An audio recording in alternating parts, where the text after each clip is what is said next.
The Divine Supreme God, Divine Father, Mother, to all the spiritual elders, holy masters, saints, archangels, holy angels, and spiritual helpers, personally to my teacher, Master Chokok Sui Mahaguji Mailing, we thank you for your light, divine love, guidance, help, healing, and divine protection. We thank you in full faith, and so it is. All right, so I know a lot of you are new. You're just joining us for the first time, and why do we do a meditation for a full moon? So let me just go through it very, very quickly.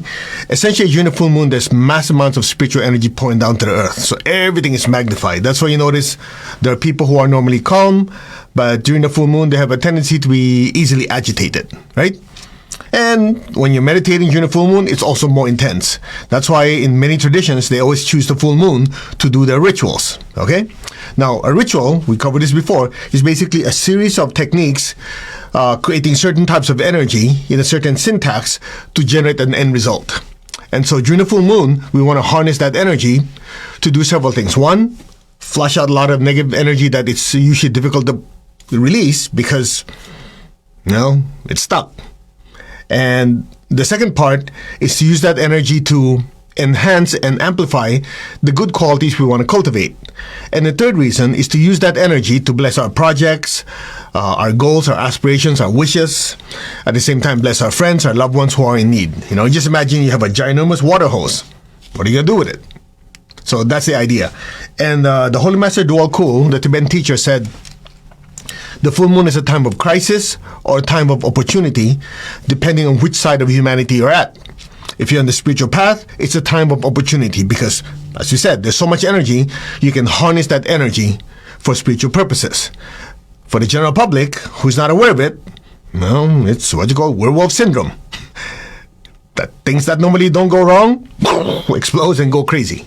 Right? So what we try to do is to educate as many people as possible to join meditations during the full moon with whoever you want to, so that at least you're using that opportunity to do what?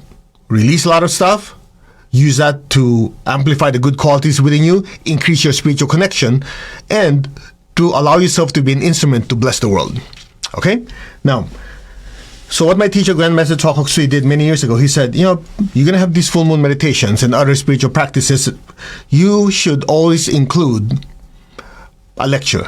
That way, people who are not yet on the spiritual path or just barely on the spiritual path will get some spiritual feeding, feeding little baby like that. Okay. So tonight, or today, if you're on the other side of the world, we want to talk about the 5 hindrances to spiritual mastery. And this is a Buddhist tradition. I apologize if you're on Instagram, you don't have it. In the other platforms, I have a screen. So these 5 hindrances, basically, number one is sensual desires. Number 2 is anger and hatred. Number 3 is laziness. 4th is restlessness. Number 5 is doubt and skepticism. Let me do it again for the ones, because some of them can't see. Sensual desires, anger and hatred, laziness, restlessness, doubt, and skepticism. Now, why do we pick this topic? A lot of people say, I can't meditate, or my mind is so preoccupied with worry, with pandemic, with this. Your concerns are not new. Even when there's no pandemic, even though the economy is good, everything is doing great in the world, these also exist. That's why these have been around for thousands of years. So in the Buddhist tradition, they talk about the 5 hindrances. The only thing is, in the 5 hindrances, traditionally, it's very different than the way we're going to talk about this, because traditionally, I keep emphasizing the word tradition, because in the Buddhist tradition, a lot of you have studied Buddhism, say there is no self, right? There's no I, there's no spiritual, there's no self, there's no soul. And so I remember my teacher in the class, Inner Buddhism Revealed, Inner Teachings of Buddhism Revealed, he said, that's a mistranslation. It's not that there is no self, it is try to identify what is not the self. Think about it. If there's no self, if there's no I, if I slap you, you can't do anything about it. Why'd you slap me? There's no self. So there's no one who slapped you, and there's no self that got slapped. Make sense? Okay, on the serious note, if there is no self, how could there be karma? There's no initiator of the karma, and there's no recipient of the karma. Karma is cause and effect. That's why I've shared with a lot of you before. I've looked at threads, like not blogs, but like people discussions. Hundreds and hundreds of them discussing about there's no self, there's no I, and they go on and on. I'm going, so who the heck is talking? You get the idea? So that's why I'm going to talk about the 5 hindrances, but we're going to detach from the traditional way of looking at it. We're looking at it from the soul's viewpoint, and then it becomes very, very clear. Just for the ones who want some clarification, in the Buddhist tradition, it was actually anatma or anatta. That's what the Buddha said. So, for example, they go, my arm's being moved, so I'm observing that the arm is being moved, but I'm not the arm. I'm not the arm, the hand is not the I. The arm or the hand is anatma or anatta, not the self.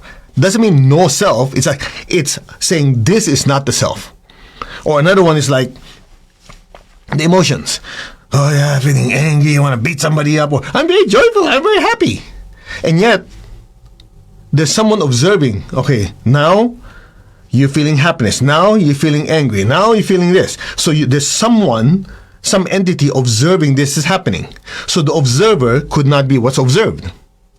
The observer could not be the phenomenon. Make sense? So at some point, then there's a conclusion. These feelings, these thoughts are the creations. So therefore, they're not the I. They're not the self. Make sense? So the mistranslation is that there's no self or there's no I. It's saying that these are not the I. The observer is the I. And so which leads us to the 5 hindrances, to the first one, sensual desire. It's an obstacle or hindrance to spiritual practice because, first of all, you have a physical body. You are a spiritual being having an earthly journey, and in that journey, you have tools, you have vehicles. It's just like I'm on a journey, I'm going from here to there. Well, from here to there, how do I get there? Well, I ride a camel or ride a cow. Well, no, you don't ride cows. Horses, all right? Or I walk over there. So the I is having a vehicle to get from point A to point B. So the body is not the I. The cow, the horse, the carriage, whatever it is, they're not the I. That's the physical vehicle. Then in addition to that, you have emotions. Now, this is the part that's very touchy to the general public. You ask them, how's your day? Oh, I feel terrible. I feel wonderful. They identify the feeling as the I, when in reality, they don't realize the feelings, and to speed this up, and the thoughts are something the I created. So what you call a sensual desire is basically the data, the craving, the obsession, the wanting of the body, the emotions, and the thoughts. So what you call sensual desire is not the soul, the spiritual self craving, it's the craving of the body. Like your body wants food, you want sleep, you want sex, it wants everything that's pleasurable. The emotional body wants drama. Ooh, I'm alive. Right? How about the mind? The mind jumps all over the place. I want to study this. No, how about this? How about this? How about this? That's why when you're meditating, most people, it's like, I can't quiet my mind. Because what happens? It's either most people identify the I as the body or what they feel. So that's why when their friends don't like them, you go, that's their problem, not yours. But what happened? You allow those negative emotions from the other people, you made it yours, and you identify with it. So they like you, you feel great. They don't like you, you're down the toilet. It's like, because you identify with the feelings. Make sense? So what you call sensual desires are the innate wants, needs, or cravings of the body, the emotions, and the thoughts. So when a person is entangled in them, they're not going to be able to pray, meditate. They won't be able to do their spiritual practice. Well, how the heck are they going to have spiritual mastery if they can't even do the spiritual practice? That's why the first thing in the 5 hindrances is sensual desire, and of course we'll talk about the solution, is to first have an understanding And from the understanding, you go to a realization. You cannot have realization without understanding. So understanding means, okay, today my body wants this food. Tomorrow wants it. Wait, it's my body who wants it. But if I wanted to, if the I really wants it, I go, okay, body, you're not going to have this food. That's what you call abstinence. Oh, body, you're not going to eat today. That's called fasting. Okay? You're horny as heck. Okay, you're not going to be happy today. You're controlling your sex drive. Right? So in other words, whatever the body wants, at some point you say, no, you're not going to have it. Either because of their laws against it, or you belong to a spiritual organization that says, okay, from this time to this time in Lent, you're going to be, what do you call those things, abstaining from certain meats, foods, or whatever. And as you follow it, the spiritual self is disidentifying itself with these and regaining its inner power. So the solution for this first hindrance of sensual desire is to first understand, I am not the phenomena. I'm not the body and its wants and needs. I'm not these emotions and the roller coaster that's going through. I'm not the mind as it jumps all over the place. These are not the I. That is the solution to sensual desire. Now, it's not a one-shot deal. It's not a switch after that is over. You know why? Because as we go through life, whether you like it or not, you interact with people, the environment, and everything else. You have to use your body, emotions, and thoughts to interact with the world. So the soul uses these instruments. And so guess what? At some point, there's a temporary spiritual amnesia. As you enjoy good food, yeah, my soul is enjoying the food through my physical body. At some point, you want it so much that you enjoy it so much, you start wanting to have it more, have it more, have it more. And it becomes an addiction. Same thing with anything that's pleasurable, right? Same thing with emotions. At first you go, yeah, I can control my emotions. And then you fall in love. Okay, that's good. And then somehow you disagree with something and he or she said something that was not agreeable with your emotions. In other words, they hurt you. Then what?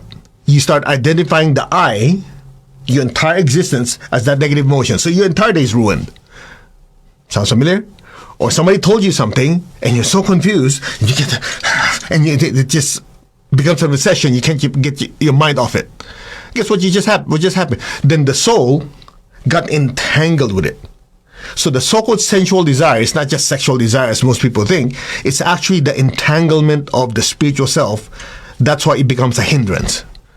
That the solution is to first understand, okay, whatever is happening, it's happening outside of the I. The body, the emotions, and thoughts. These are my instruments. And then from there, you go deeper meditation. By the way, this study of 5 hindrances could easily be a 5 to 8 hour study. We're just going to try to give this to you in less than 45 minutes. It's like, I'll do my best. Okay?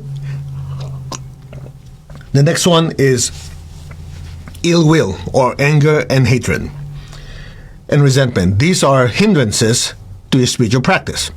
It's obvious. When you're pissed off, you can't meditate. You don't need the spiritual scientist to tell you that. When you're, let's meditate. Meditate on what? On that jerk? No way, man. Isn't it? So, it's interesting. Some of you might have noticed, when you're in a group, pre-COVID times, you're meditating with a group. It's like, what the heck? Somebody would always cough. Of all the times you want to cough, why wouldn't you want to cough when everybody's quiet, right? If you talk to that person, they go, I can't help it, that was fine. Suddenly I felt like throwing up, or I felt like exhaling, or coughing loudly. It could be one of a few reasons. One, there's something wrong with their lungs. In other words, when I say something wrong, I'm not talking about something bad. They could have a cold, or there's something they have asthma. The body has asthma, but a lot of times it's due to resentment and anger.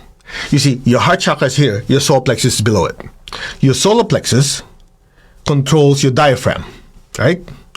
Your heart chakra controls your lungs. So when you're meditating, especially meditation to hearts or other type of meditation, you're putting your attention on love, the heart chakra starts expanding. So much divine energy comes down, and it's called the principle of displacement, where it starts displacing the lower negative thoughts, negative emotions, anger, and whatever else. That's why you notice in meditation, some of you go, and you go deep into meditation, right? Okay. Then I remember my teacher used to say, so what happens is this. If a person has a lot of anger and resentment, that means their front and back solar plexus are stuffed with crap. No, he didn't say that. I said that. As the spiritual practice is continuing, the meditation is coming in, the spiritual energy is coming down. If the divine energy cannot gently regulate, release these, then it triggers the solar plexus to spin a little faster to force it out. Hence, so that right there screwed up your meditation. Would you call that a hindrance? All right. What else? It's hard to meditate, too hard to do your spiritual practice when you're angry with someone. I don't care how good you are at compartmentalizing. Some people say, yeah, I just talked to this jerk today. He's just a piece of bleep, bleep, bleep, bleep, bleep. But I'm going to meditate now. I'm not going to think about that person. May every person, every being be blessed with love, with joy, except this jerk. May everybody... True? Not true. If you admit it to yourself, all of us are like that. Because until you let go, forgive someone, they're always like a thorn in your spiritual practice. That's why I know people who are supposed to be good and loving, and you look at them, they can meditate, but they can't last long. In deep meditation stillness, they always come back. You know why? That anger and hatred that they have, that ill will, always will pull them down. Always. So the question is, what's the solution? By the way, before I continue, this anger, hatred, resentment is not always towards other people. Yep. Towards oneself. Oftentimes, we're harder on ourselves because we messed up. We could forgive other people, but we don't forgive ourselves, right? True? So, both cases, the inability to forgive others, the inability to forgive ourselves, is a major hindrance or obstacle to spiritual practice. Now, don't go the Roman Catholic way, the traditional one. They don't do it in this country, but I remember going to the Philippines. That doesn't help either, because you're hurting the body, and then at some point, you think you're doing penance, but that does not release that anger and hatred towards oneself. The way to do it, the way to fix it, there are many paths. We're going to oversimplify because of time. One, again, is through understanding. You go, well, you know, everybody's growing, everybody's evolving. Evolution involves making mistakes. I look back, man, I've sure done a lot of screw-ups. It involves a certain time and process before I learn from them, right? All of us. So the key is to say, what? You know, I screwed up 5 years ago, really bad. I mean, all of us have our share, right? For me to stay in the past and be angry and upset would prevent me from moving forward. Besides, at that time, I didn't know any better. So, for me to hold on to it is ruining my spiritual future. So, a lot of people, when they're able to lift the anger and resentment towards oneself from the solar plexus and lift it up to the upper chakras, to the Ajna chakra. And the Ajna chakra in Sanskrit, not in Sanskrit, in Hebrew is Bina, or understanding. Okay? So you'll notice when something is very emotional and upsetting you, once you start to understand it, well, you know, the reason this happened is because of this, well, because of therefore that. So, okay, well, you notice that? When you don't understand something, it's just pure emotion, then you go crazy. But once you understand, you go, yeah, I can see why he treated me this way, because he was going through difficult times, you know, blah, blah, blah, you know, he has this mental illness, he has some chemical imbalance. Yeah, I could see why. You notice that? But if you don't understand it, you're just dwelling in the emotional body. It's like, so the key is to first understand everybody makes mistakes. It's part of growing up. You cannot expect a kid who's crawling to instantly be walking and running. True? They're going to get up, fall, until they kind of get their balance, and one day becomes better, the next day becomes better and better, right? Same thing. We are spiritual beings using the body, the emotions, and thoughts. And when we were born, when the body was born, we did not have an owner's manual. Did you? I didn't. right? Luckily, we have teachers, we have people, we have parents who helped us.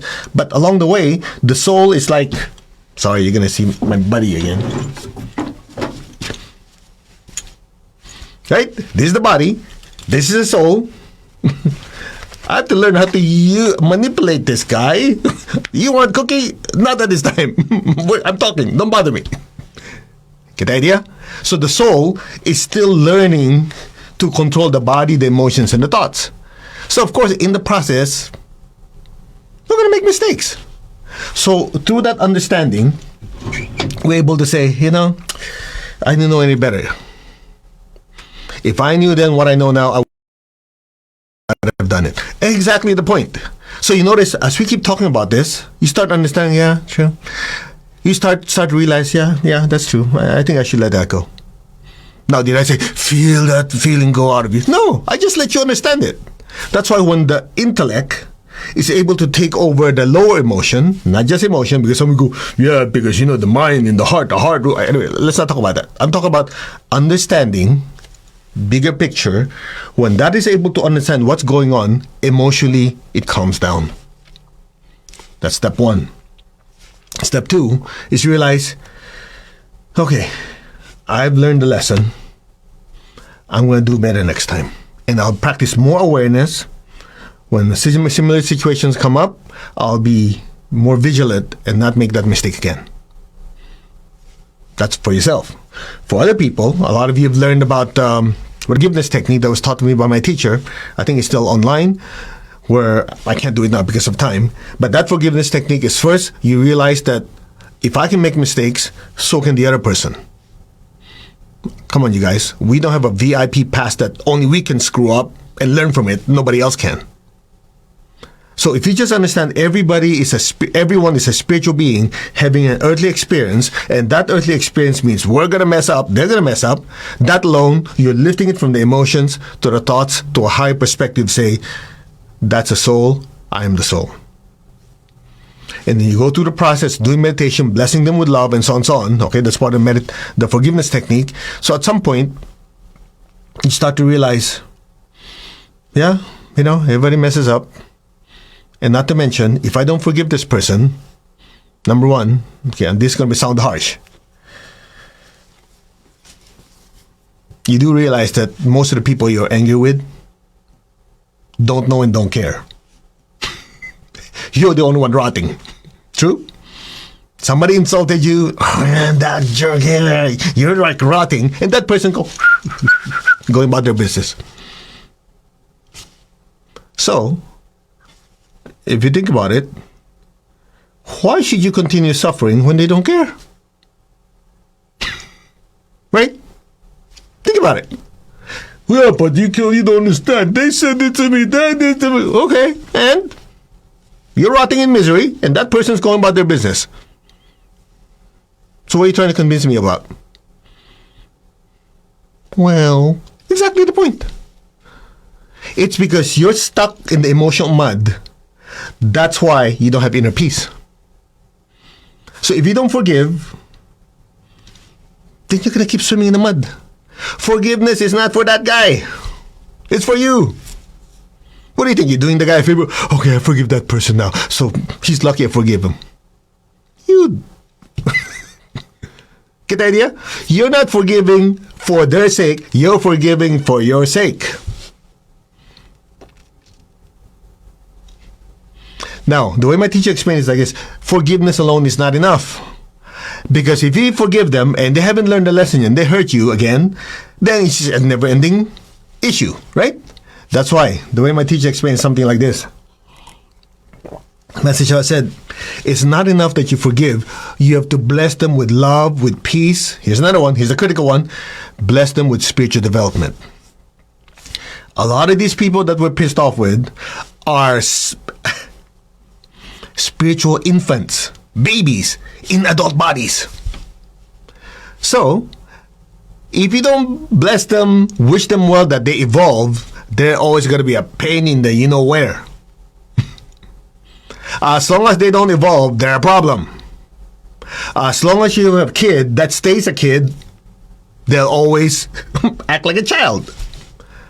But if you bless them, help them out to be more educated spiritually, to be a better person, then they stop becoming a problem. I know you go, yeah, you tell me I should bless the people who hurt me. You don't really have a choice. It's a smart thing to do. So you forgive them, you bless them. You forgive them, you bless them. Yeah? And there's one more reason. I haven't talked about this publicly because some of you might think it's too weird, but I think we're beyond that now, right? Oftentimes, the people that have hurt us or we have hurt, there's a karmic chain. There's a karmic chain. That's why you notice you feel like it's not the first time you've met them. You're pissed off, you have all this rage, and you go, somehow this feels comfortable. Because it's not the first time. By the way, if somebody you weirded out and you want to go away, that's perfectly fine. I did warn you. This karmic chain, the way my teacher explained it, is something like this. It's a karmic chain. You chain together.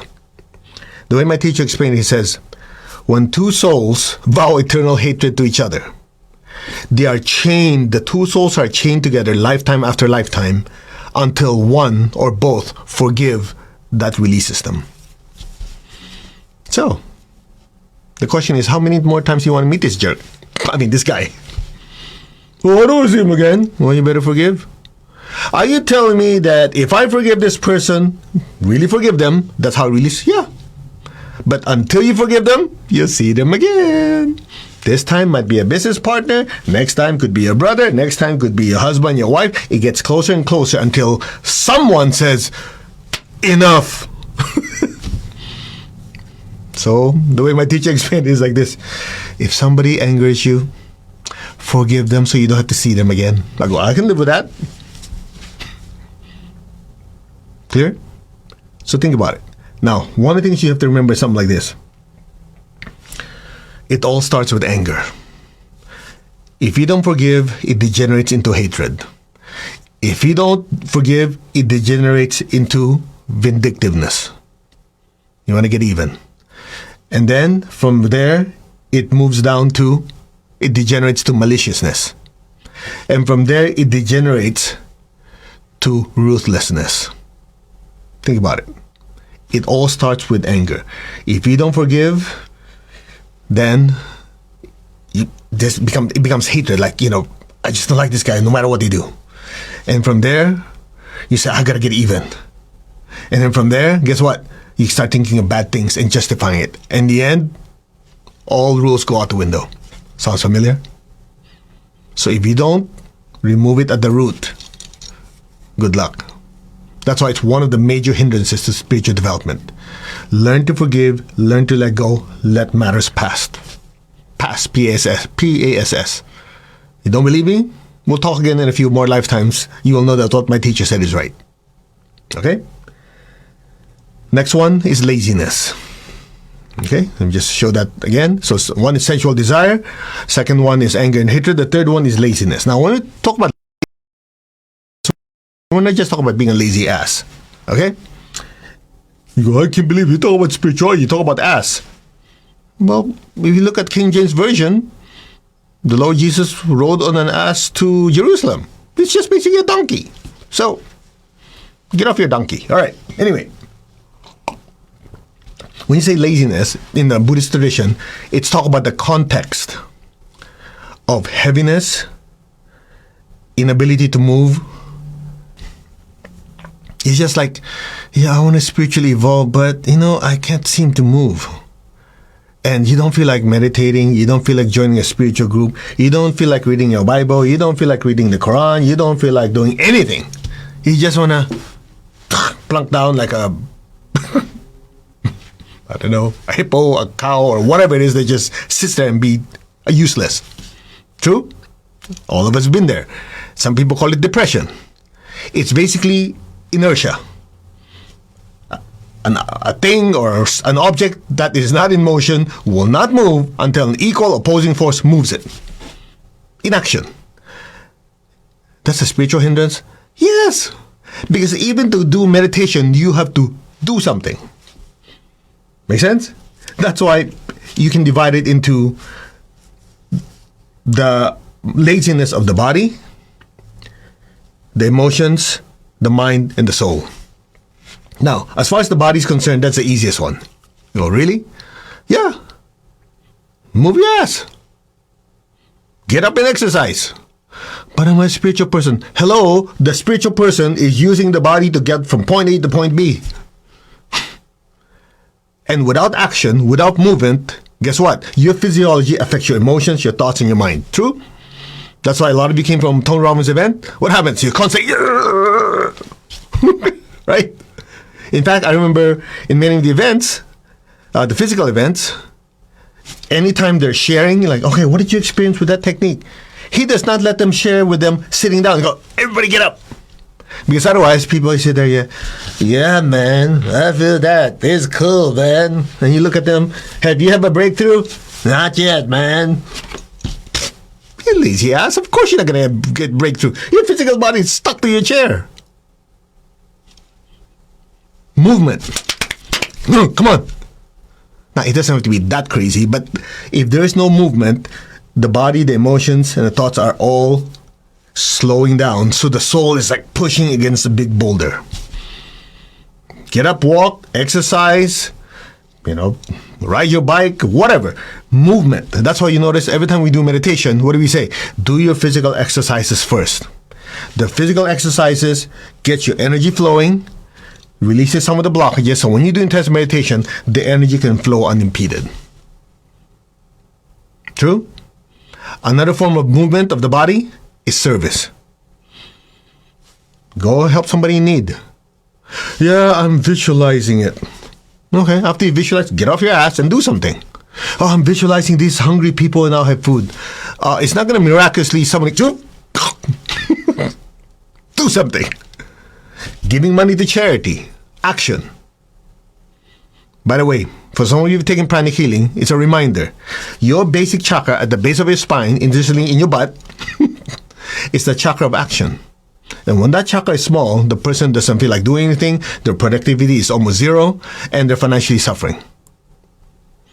That basic chakra is the chakra of what? Action. Maybe that's why Nike said, just do it. Emotionally. How do you overcome emotional laziness? Very simple. Loving someone. And when you love someone, you cannot help but want their best interest. If they're not at the place that they should be because you love them, you do something about it. You talk to them, you care for them, you love them. So loving activates the heart chakra. Your heart chakra is connected to your basic chakra. That's why you notice when you love someone so much, you cannot not do anything if they need help. Talk to a parent. If you're a parent right now who loves your child, when your child is sick, when your child is in need, you notice you can't sit still. True? I gotta do something. My daughter needs it, my son needs this. Because you care. Now, if there's somebody you don't care about, their life is going down there, then you go, God bless you. Won't do anything. You know why? You don't love them. But when you truly love someone, you cannot help but do something. So love triggers action. How about mental laziness? Study.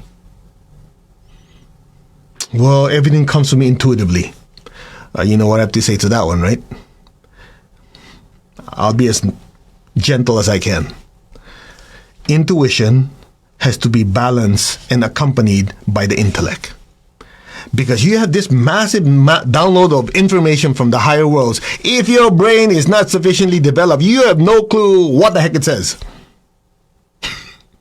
Yeah, but I have this sense of something. Exactly. All you have is a sense because your mental faculty was not able to translate that information coming in. In the higher worlds, the information is moving so quickly, you need a brain and nervous system to decipher it in order to apply it in your life. That's why I remember my teacher, as advanced as he is, he reads. And I said, Master, we go to a bookstore. There was the... in the United States, the Bodhi Tree and many bookstores, he would buy so many books. I know, I'm the one carrying them. I'm going, ooh. By the time we get to the house, we have a room for him, and he's reading. And if he's not eating, he's not teaching, he's reading. Finally, I asked him, Master, you're a master, you're so advanced in this, and of course, I have to be respectful. How come you're still reading all these books? You know what he said? I'll never forget this. He goes, the teacher is a perpetual student. And they just blew my mind. He's constantly studying, analyzing. And of course, I told you my shortcut, right? So I would look at what books he's reading. And then I said, Master, is that a good book? That good? And he go like, you see this thick book? 300 something pages. The most important part of the book is this paragraph in this chapter. That's it. Can I borrow the book, Master? So by the time we're done, he has all these books. I just borrowed the books. I just look at what's highlighted. Ta-da! Shortcut. That's what the point of having a teacher, right? Now, what is it for? To sharpen my mind. Because if my mind is not sharp enough, all that spiritual energy coming in, my mind would not know what it's for. I'm just going, I don't know. It was a good experience. I'm blissing out of my mind. I saw images. I saw geometric shapes. I have message. What does it mean? I don't know. True? Not true. A lot of it's been there. Sharpening the mind. Super, super important. And I'm going to tell you the story again. I know I've heard it 1,000 times. I was driving my teacher from our house to a certain location. We passed by this light, the stoplight. And afterwards he goes, how are they going to make money? I go, I said, what are you talking about? He says, you know that truck over there selling watermelons off the back of the truck? There's no way they're going to make a profit. I'm going, who cares? I've seen that truck there all the time. He goes, you might be wondering why I would waste my time on trivial things like this. It's not a waste of time. The size of the truck, the number of watermelons they have, how much they're selling it for, by the time I finish my calculation, there's no way they can make a profit. I'm going. And he said, you know why I do that? To keep my mind sharp. He didn't say, it's okay, I'll just bliss out all day long. No, if he's not teaching, he's engaging in business. Even before he started teaching all over the place, all over the world, he was already a multi-millionaire. He said, it is because I'm financially independent that allows me to focus purely on my spiritual practice and my spiritual mission. When I heard that, I'm going, I better get my act together. Are we getting somewhere? I know, we're supposed to be meditating, but understanding this is a form of meditation. So, keep your mind sharp. Now, how about spiritual laziness? That's the most obvious one. I don't feel like meditating. Well, last night I watched TV until 3 a.m. How am I supposed to get up at 7 a.m. and do meditation? I can't do that. My body's tired. You know my solution for you? I've done that many times. I haul my ass out of bed, get the alarm, even no matter how tired my body is. I get in and get a shower. If it has to be cold, drink 2 cups of coffee if I need to. Force the body to do the practice. But that's not healthy. Hear me out. I know it's not. But you see, at that moment, what's more important to me is who's boss. Is my body the boss or I, the soul, is boss? You do it 2-3 times, the body's not going to complain. The body will follow. And that's exactly what happened. Spiritual mastery comes from telling the body, the emotions, and the thoughts who is boss. Well, you know, today, that person said something really pissed me off. I just want to think of how I'm going to get even. Basically, the soul lost control over the mind and the emotions. Spiritual mastery would pull yourself out and say, okay, these emotions and thoughts are not correct. It is harmful to him, harmful to me. So therefore, I'm not going to keep engaging on this anger and hatred, and I'm not going to keep wishing the guy bad. That is not right. I'm the spiritual self. I'm the soul. I control the thoughts I create and the emotions I create. Boom. You're in control. And spiritual laziness can be overcome by what? A routine. That's why I've told you 1,000 times. When we have this Anchor the Light meditation 6 times a week, the more you join it, you put yourself in a routine, then spiritual control of the emotions and thoughts in the body becomes easier because there's a spiritual influence coming down that regulate the body, the emotions, and thoughts. And even if we backslid, right? Life happens. As long as, look at me, you're able to pull your body, emotions, and thought. Let's do the practice. You can always get back. And if the pattern has been there before, it's easier to come back. Yes? All right. The fourth hindrance. Restlessness. This is partially connected to laziness in this way. Restlessness could also mean worry. In the Buddhist tradition, they say restlessness and worry. When you talk about restlessness, it's talking about the emotions and the thoughts not having calmness. Emotion mentally fidgeting. It could be due to many reasons. It could be what's called inner noise. The question is, what's inner noise? Every time we think of something, we feel something, we create a thought or emotional form, like a little hologram, and it populates our aura. Okay? So what happens is this. Most people, if you say, close your eyes, be still, and meditate, if you just tell them, okay, close your eyes, be still, you're lucky if you get 15 seconds out of them. They're going,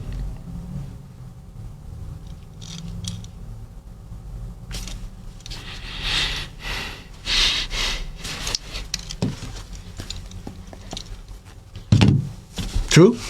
It's called short attention span. Why? Because the aura is so full of thoughts and emotions. That's what you call the cloud of thoughts and emotions. So restlessness can be fixed first by doing the proper type of meditation to flush this stuff out. Look, even the UPS dude, I remember how many years ago, they asked one of my employees here, hey, what do you guys do here? They come in, they see posters, they see crystals, and so on and so on. They go, what do you guys do here? And one of our employees just said, oh, we teach meditation and healing. The guy didn't hear the word healing. He just heard meditation. He goes, oh, meditation, man, I'm so stressed out. I need that. So even that guy who has no clue about spiritual practice knows that they have to, what? Calm their restless mind and emotions. So meditation allows you to what? To flush all this stuff out. And when all that noise is removed, when the aura is empty, you have calmness and then stillness.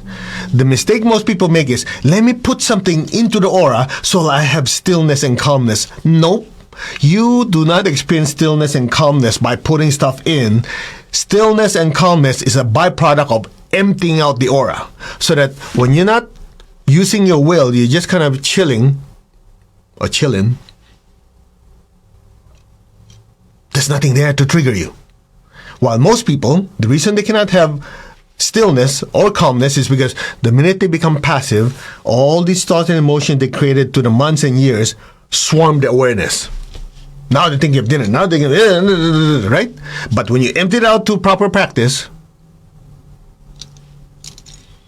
I don't hear anything. I don't think of anything. Exactly the point. Make sense? Now, another cause of restlessness is diet. If you eat a lot of meat, hear me out. I'm not telling you to be vegetarian. Just hear me out. An animal has certain thoughts and emotions, right? Very different from humans, obviously, but definitely very primal. So especially if they're not slaughtered in the proper way in the halal and what do you call it, the Jewish tradition, the animal suffers. So all those feelings, anger, trauma, and everything is stuffed into the meat. So when you consume the meat, part of that energy mixes with your aura. So when you're meditating, guess what happens? Like that. That's one of the reasons why. Not the only reason. That's one of the reasons why a lot of monks, yogis are vegetarian. Not the only reason. But that's one of the reasons. So they do not take on that energy. And that's also one of the reasons why a lot of you, when you, kosher, thank you. That's why a lot of you who meditate, come on, you're not cleaning up bacteria or germs or virus. I don't care how many times you or pray over it, the bacteria is not just going to jump out. Right? You clean up the old energy, either from the meat, or if the chef was pissed off when he or she was cooking, that could be it too. What's my point? Restlessness could be due to your diet. And it could be what? Sexual energy. You see, sexual energy, first of all, you have to identify it as energy. So this energy is natural. The problem is this. if you have a perception due to your religion or your belief system that sex is bad or it's dirty, instead of normally flowing, okay, let me give you some context. By the way, I apologize, our session is going to be more than an hour, okay? In pranic healing, you will learn when you project energy to the sex chakra, it goes to 3 places.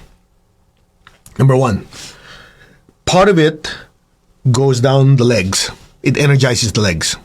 That's why you notice when the body gets old, for most people, not all, the sex drive goes down, the legs and the knees get weak. Because part of the energy is not going there when the sex chakra shrinks. Part of the energy that goes to the sex chakra energizes your bladder and your reproductive organs. That's obvious. What people don't realize, part of the energy going to the sex chakra goes to the throat because that's lower creative center. You know, creating babies. This is creating ideas. When you sing, when you express, throat chakra. From there, it moves up to the brain in the higher chakras. That's the basis behind, well, one of the bases behind tantric yoga. Okay? So here's what happens. Normally, this energy partially moves down, moves in that area, goes to the brain. The problem is if our attitude towards sex is something that it's dirty, you know, it's icky and whatever else, that there's a, not just, oh yeah, it has to be done regulated way, so on, so on. Not that, I'm talking about very puritanical. Some people just say, oh, whatever. That energy gets stuck. It doesn't move up. And the more it gets stuck, it could cause physical or psychological issues. Some of you know my colleague, Master Nona. She's in charge of Canada, Central, South America. She used to be a Mother Superior in the Catholic Church in the Philippines. She told me that in her convent, 80% of the nuns had hysterectomies. I'm going, what? And a lot of priests they know had prostate or psychological issues. And she goes, they don't know why. When she left the convent later on, she talked to my teacher, talked to Master Cho. Why is that? Master Cho said, here's the problem. They told you to be celibate, but they never told you what to do with that excess energy. So it got stuck. Because it got stuck, energy didn't move, it caused physical or psychological issues. Now, when you talk about psychological, it's like this. When you're doing meditation, sometimes you get sexually very excited. Right? And if you come from a puritanical background, you go, okay, I don't want to think about it. And the harder you push, the harder it pushes back. And the way I was taught by my teacher is as simple as this. Now, I know this is new for a lot of you, and I apologize if it's overwhelming you, but I have a simple rule. I'd rather overwhelm you than not give you enough. So, live with it. It's as simple as this. There's this force, this energy in the base of your spine. A lot of you heard about it. It's called Kundalini. Oftentimes symbolized by a snake. This is not a Jackie Chan impersonation, okay? By a snake, a cobra, or an elephant. So what happens, this energy goes up your spine, goes to your brain to sensitize your brain so that when spiritual energy comes in, your brain can register. It just upgrades your hardware. Here's what people don't know. This so-called Kundalini energy is the passenger. The sexual energy is the elevator or the lift. So what happens is, when you're doing intense spiritual practice, in order for this Kundalini energy to go up your spine, or go up, let's just say, not just your spine, go up your body, it needs to have a ride up, like a shuttle.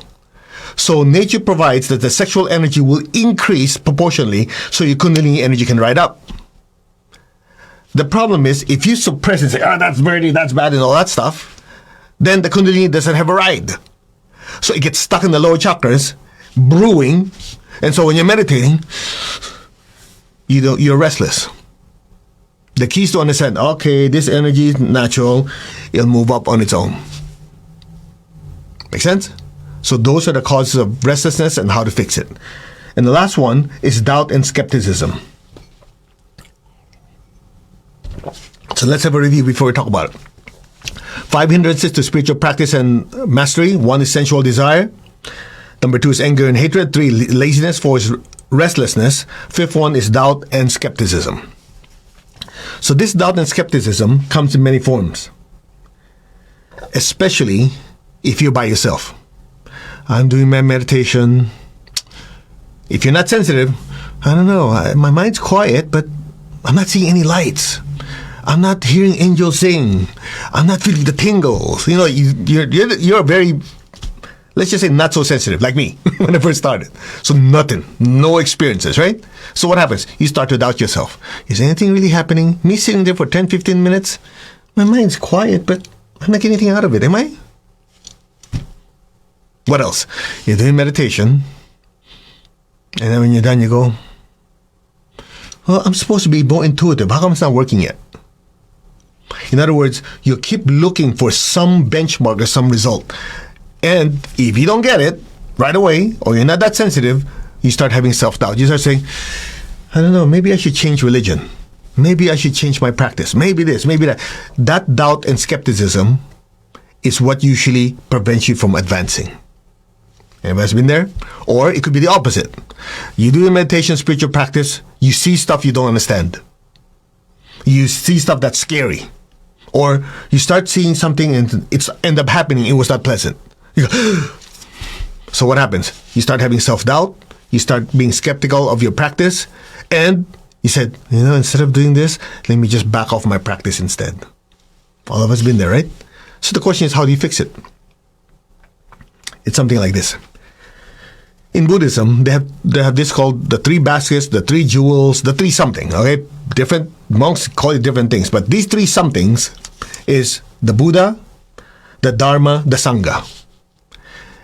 Essentially, you need the teacher, the Buddha, the Dharma, the teachings, the Sangha, the community. Okay, Christian tradition, you have Christ, the source of the teachings, you have the Bible, and you have the church. This trinity, or this triple energy, is very, very important. You need to have information or the teachings that comes where it comes from. So let's say you have the information, right? You have the techniques, you have the teachings. You also need the fellowship. Without the fellowship, very few people can sustain their spiritual practice without a community. True? Not true. Especially if the people you're around with think you're weird. Right? Hey, how come before you eat you're doing this stuff or you're doing this to your food? You weirdo. How we doing? Sounds familiar? Or people are very, very negative, and you go, I don't feel comfortable around this person. He complains too much. You go, what? It's life, man. Get over it. But they don't realize you're very sensitive to negative energy, because every time you meditate, there's so much calmness. When you're with these people, it's like crazy shockwaves hitting you. Or you're doing meditation, in your prayer time, you keep seeing this eye, eye. And you tell people, they go, oh man, what drugs are you taking? And then later on you see many eyes. You go, ah. So since you don't have fellowship, there's nobody to tell you what they are, you end up quitting. Well, okay, bonus lesson. You know what those eyes mean? And that single eye is as simple as this. If you see one eye, that's your higher soul speaking to you. If you see many eyes, those are your inner teachers and guides. If they're like this, they're Asian. No, I'm kidding. All right. Okay? That's the secret. Very simple. You're doing meditation and you see this eye staring at you. Brilliant light. And oftentimes you see a bluish indigo glow. That's your higher soul.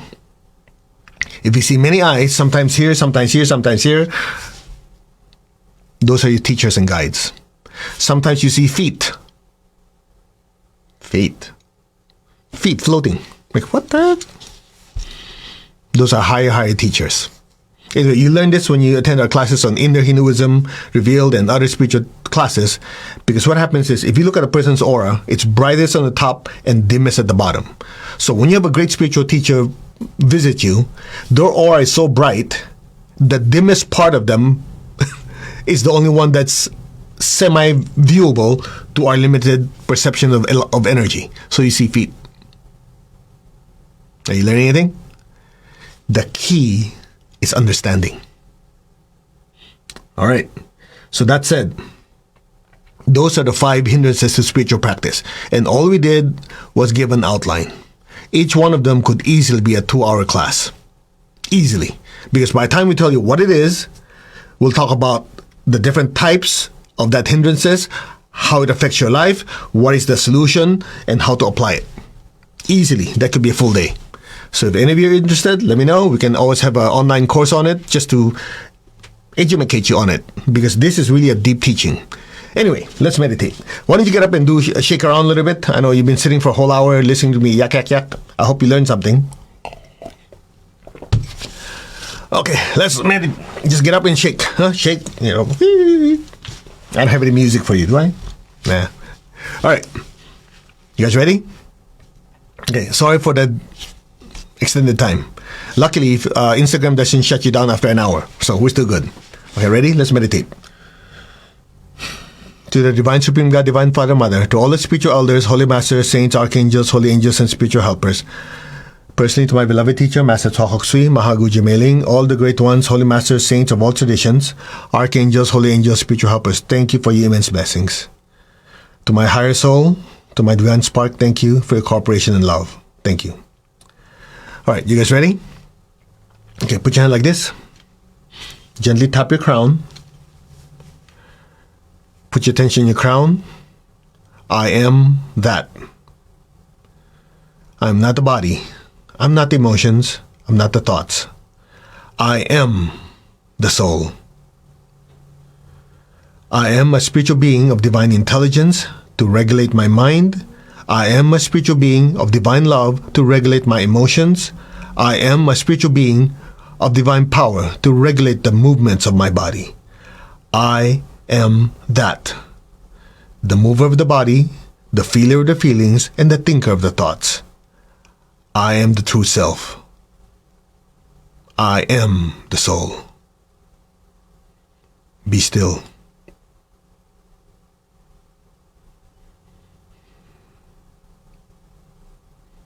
I am connected in one to my higher soul. I am connected in one to the divine spirit, the divine spark in me. I am a child of God. I am one with God. I am one with all. I am that. Be still.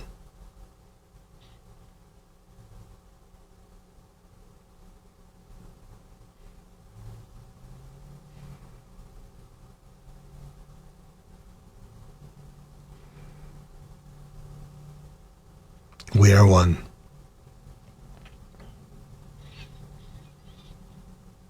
Now just imagine all of us are beings of light inside the big bright sun looking out into the solar system. We're one with God. We're one with all. We're one with the solar logos. We're one with God manifesting in the big bright sun in the solar system. We're one with the central spiritual sun. There's only oneness. Be still.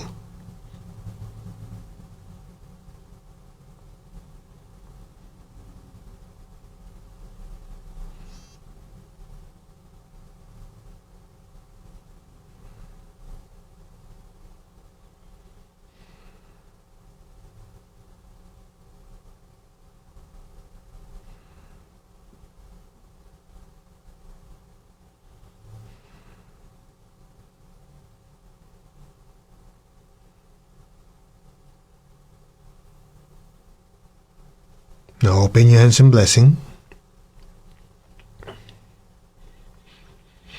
Be aware of your heart, say our hearts are one. Be aware of your crown, say our crowns are one. Be aware of the love within your heart. Let that love flow from our hearts, collectively pouring out a beautiful pink beam of light out of the sun and filling the entire earth. Fill the earth with beautiful pink light, and we will use the prayer of Saint Francis of Assisi. Lord, make me an instrument of your peace. Wherever there's hatred anywhere in the world, let me sow unconditional love. Your family, your friends, your relatives, people you work with beautiful pink light. Let that pink loving energy spread to the city, the state, the country, the surrounding areas. Let it spread throughout the entire earth. May all be blessed with peace and with love. Where there's injury, let me sow pardon and forgiveness. Where there's doubt, let me sow faith. Where there's despair, let me sow hope. Recall people you know who are going through challenging times right now. Visualize their health, their relationship, their finances turning around and getting better. Bless them with hope and with faith and a better life. So be it.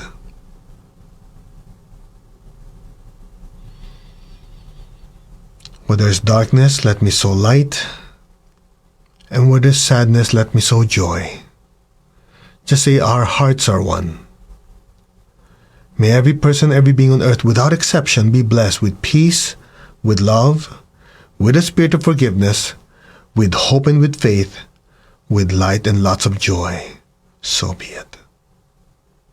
So be it. Be still. We are one.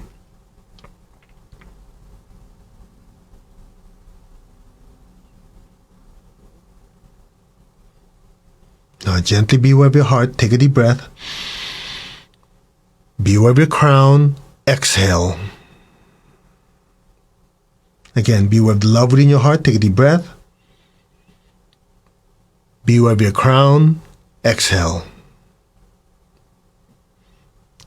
One more time. Be aware of your heart. Inhale. Be aware of your crown. Exhale. And stay there. Be still. Keep your tongue on the roof of your mouth.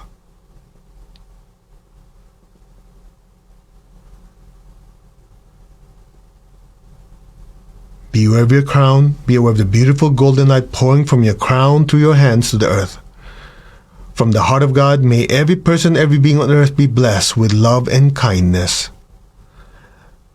Let all be blessed with great joy and happiness, with understanding, harmony, and divine peace. Blessings be to all. Fill the earth with so much golden light from your crown flowing through your hands. Blessings be to all.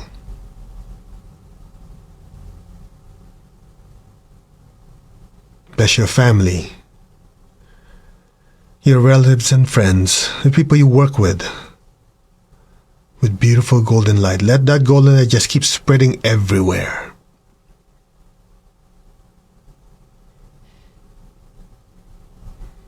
Now, be aware of your heart and your crown at the same time. Take a deep breath. Exhale. Imagine golden light pouring out of the earth, pouring out of your hands to the earth. Again, be aware of your heart and crown. Take a deep breath. Exhale. Massive golden light pouring out of the sun, collectively through us to the entire earth. One more time. Be aware of your heart and crown. Take a deep breath. Exhale. Pour that golden light out of the sun to the entire earth. Let that golden light pierce the atmosphere, filling the earth, the water, the people, the air, the animals, the physical and invisible beings. From the center of the heart of God, through my soul, through my entire being, may every person, every being on earth, in the higher worlds, middle worlds, even the lower worlds, may all beings in every dimension, above and below, in every direction, be blessed with God's unconditional love and kindness. Let all be blessed with great joy and happiness, with understanding, harmony, and divine peace. Let all beings be blessed with inner peace, inner healing. For many at this time, physical healing, relationship healing. So be it. From the center of the heart of God, may all be blessed with goodwill and the willingness to do good. So be it. May all be blessed. So be it. Just be aware of your heart and crown. Just keep blessing the entire earth. We are just the channels, the pipelines. Affirm oneness. We are one. So be it.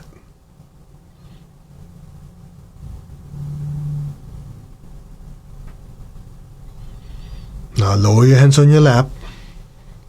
Keep your tongue on the roof of your mouth. Keep your eyes closed. Imagine a beautiful golden star floating above your head. Be aware of the love within your heart. Send a stream of love from your heart up to the crown and into that golden light.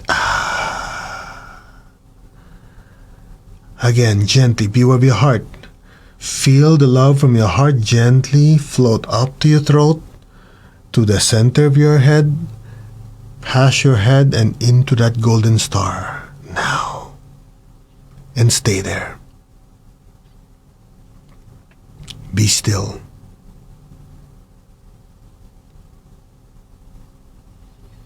Your entire being is swimming in that golden star. Now. Stay there. You're not the body, you're not the emotion, you're not the thoughts. You are the spiritual being, a being of pure energy and light. That is your true nature. The Atma, the spiritual self. Be still and listen.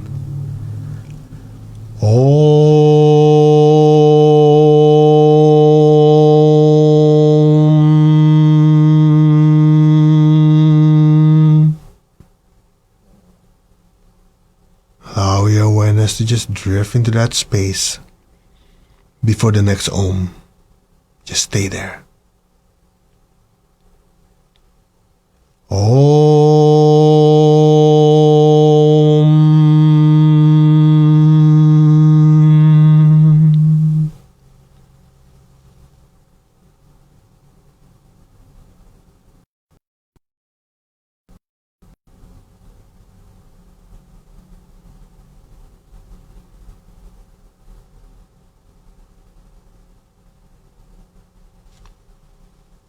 Om.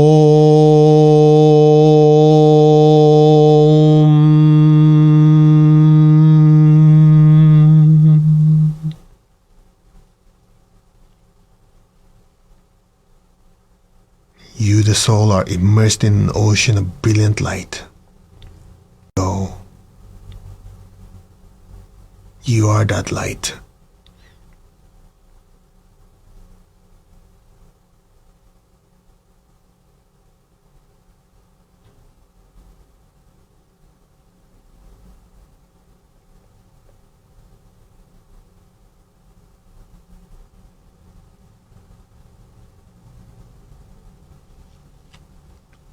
Om.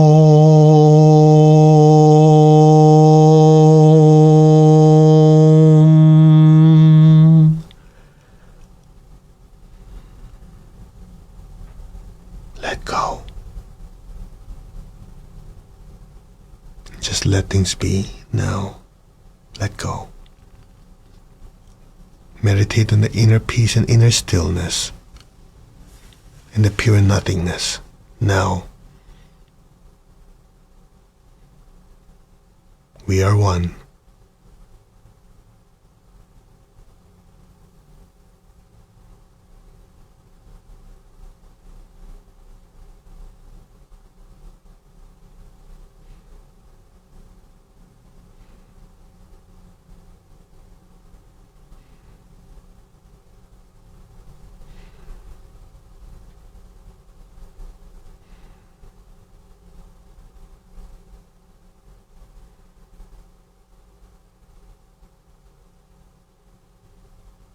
Om.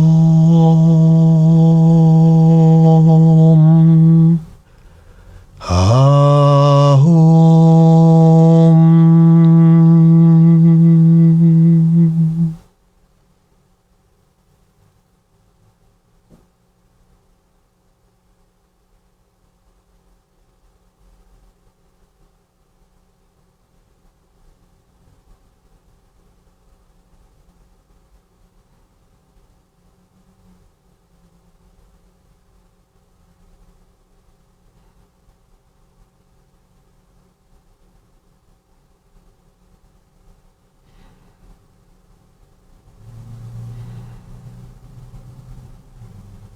Let go.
Gently, very slowly,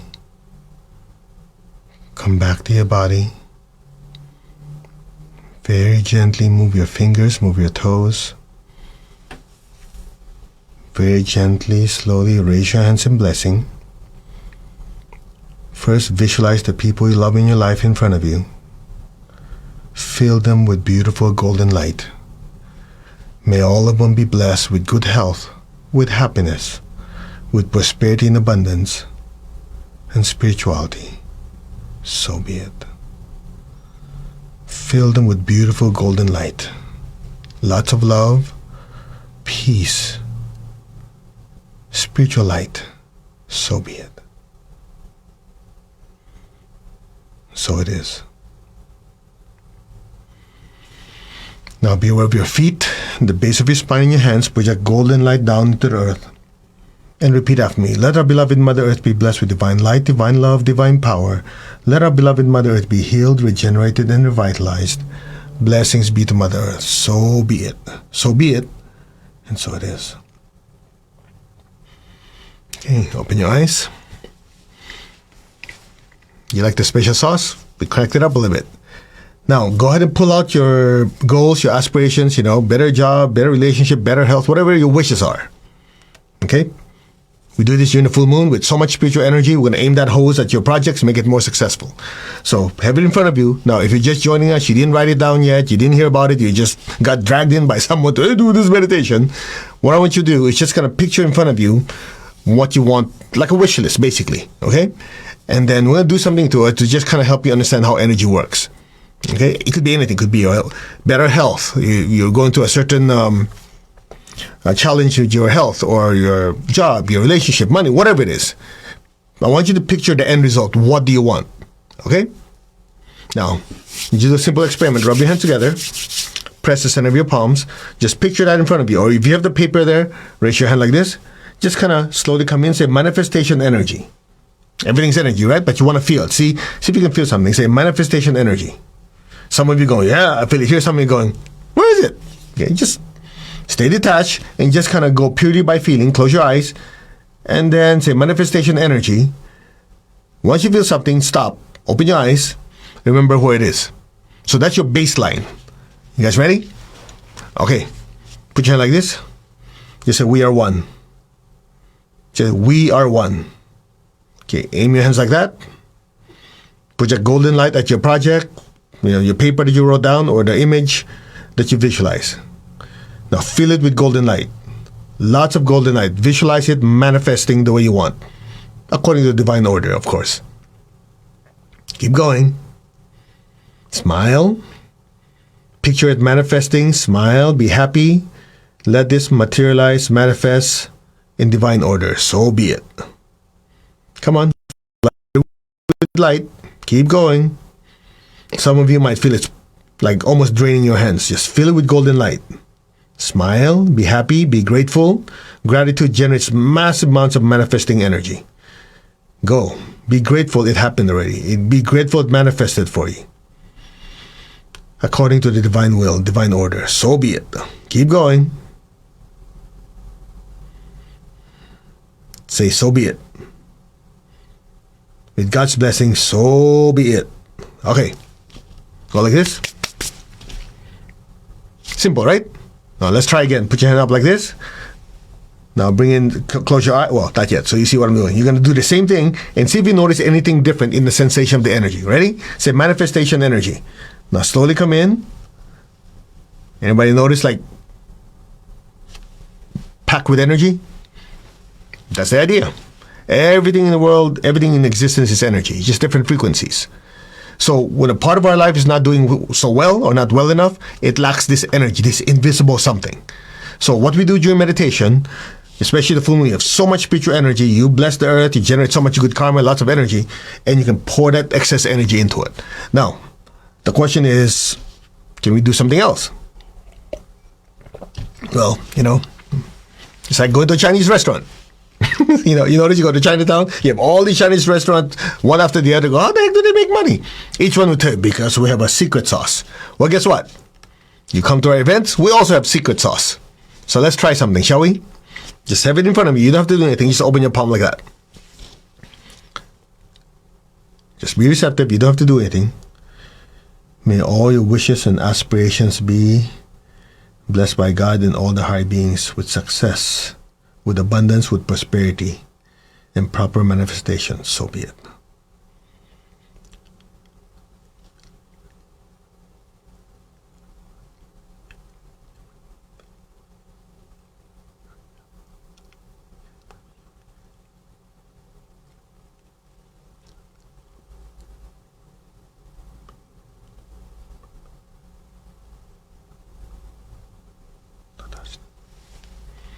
Okay. Some of you notice anything when you're carrying it, like it feels heavier? Okay, ready? Go like that. Bring your hand back as far as you can. Slowly come in, say manifestation energy. Press against it. Some people go, ooh, it feels like it's pregnant. Well, it's got lots of energy. What do you do with it? Nothing. Just forget about it. Let's see what happens. All right? Anyway. Thank you for your time. I know we went way over time than an hour. It's about an hour and 20. Let's give thanks, shall we? To the Divine Supreme God, Divine Father, Mother, thank you. To all the spiritual elders, Holy Masters, Saints, Archangels, Holy Angels, spiritual helpers. Personally, to my beloved teacher, Master Twakok Sui Mahaguji Mailing, to the Lord Christ, to the Lord Buddha, and all the high beings, thank you for your blessings, your love, your light, your wisdom, your help, and divine protection. We thank you in full faith. So be it. Amen. Om. Amin. Tatastu. And so it is. All right. I hope you had a good meditation, and I hope you learned something. Just a few announcements. For some of you who are new, Monday, Wednesday, Friday, 10 a.m., 6 p.m., we're doing Anchor Live meditations. We have a short 15-20-minute lecture, and then meditation twin hearts like we did tonight, and or a great invocation or other meditations to put you on that routine, that ritual. And next week, starting Thursday, is Tony Robbins' not Anchor Light. Wrong class. Unleash the Power Within, UPW, and it's online. I don't know if there is still room or not, because last I heard we were like 97% full. We're going to have over 40,000 connections. And I noticed each one of them was at least 2-3 people. You're talking about over 100,000 people.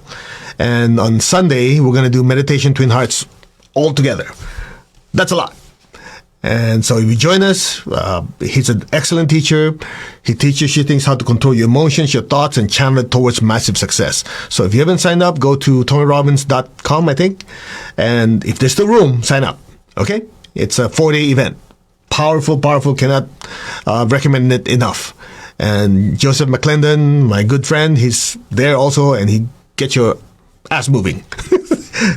Anyway, it's a great, great event. You know, I am very, very blessed in the last 4 years, since 2017, is it, that I met Tony, and then it changed my life.